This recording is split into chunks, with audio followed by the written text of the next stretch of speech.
We're very pleased today to have Samir Taneja with us. He is a professor of urology and radiology at NYU.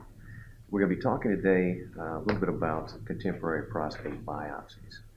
And what I'd really like to know from you is today, what would you consider to be the best prostate biopsy algorithm right now? What's best for the practicing urologist? Well, first of all, thanks for having me.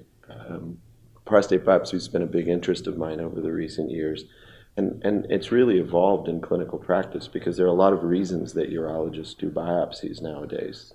Obviously, we do them when we suspect prostate cancer in somebody who has an elevated PSA or an abnormal rectal exam.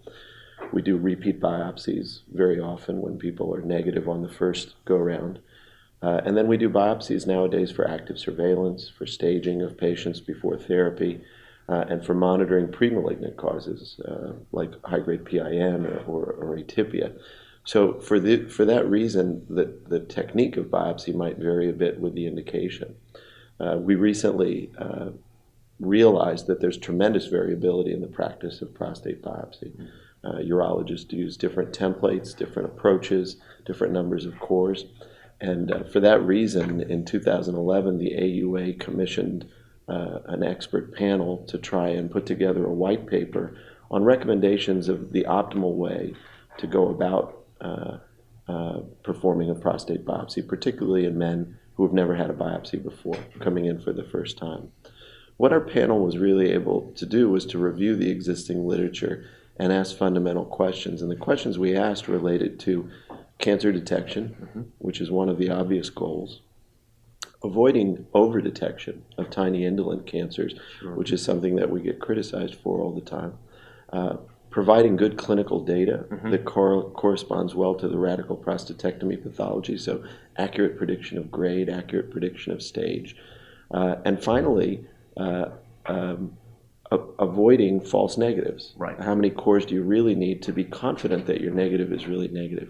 And what we concluded was that really there's no evidence that going above 10 to 12 cores on the first biopsy greatly increases your cancer detection rate or greatly improves your negative accuracy. It does increase the number of clinically insignificant cancers you find. So we made the recommendation that really the ideal first biopsy is probably one that incorporates 10 to 12 cores. Interestingly, core location influences detection, so those cores ought to include sampling from the far lateral region of the prostate, and they ought to include apical sampling, which is often the most predictive of stage or extracapsular extension at the time of the final pathology. Transition zone sampling we advised against. It doesn't really add much to the biopsy. I think it increases morbidity on a first biopsy. And really very low rate of cancer detection in the transition zone. Let's talk a little bit then about if what we're trying to do is standardize or recommend for standardization. There are a couple of areas where there are obvious concerns. One is a man who's had multiple biopsies, but you continue to see he's at risk, elevated PSAs, and they continue to go up. And people are doing saturation biopsies in the operating room, as many as 40 cores.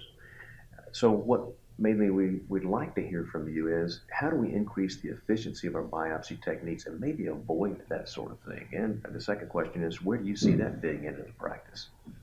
Well, so we've looked at this in our own institution at NYU, and what we've seen is that the major indication for repeat biopsy is, as you say, rising PSA, or a sense that the PSA is still high and you're worried.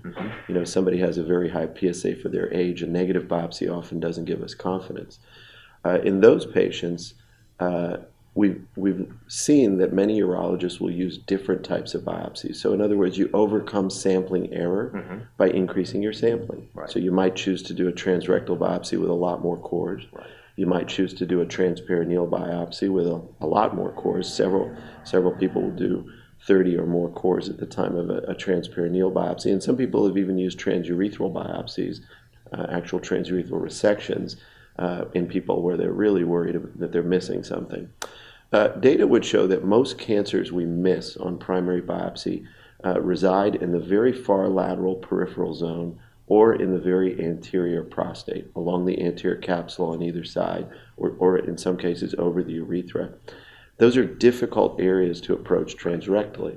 And what we've seen in our own data is that if a man ends up getting a repeat transrectal for whatever indication, whether it be PIN or atypia or a rising PSA, that he's very likely to get multiple repeat biopsies over the period of his life, because very often those aren't fruitful. So I would probably say that the two optimal techniques of repeat biopsy would be either to do some sort of saturation transperineally where you can access the anterior gland well, or to consider, if you have the ability, an image-guided biopsy. I think there's growing evidence that particularly in that subset, an MRI might demonstrate an abnormality in the anterior prostate that could then be targeted. So you can overcome sampling error in two ways. You can either continue to increase your sampling through multiple repeat biopsies or through saturation, or you can localize and overcome sampling error. In all other organs in the body, we localize, Right. The breast or the kidney, etc. The problem is that the more you saturate, or the more cores you do, the more you increase the complication rate from the biopsy, and the more you escalate cost, and importantly, the more likely you are to find an insignificant cancer that then you're sort of stuck figuring out what to do.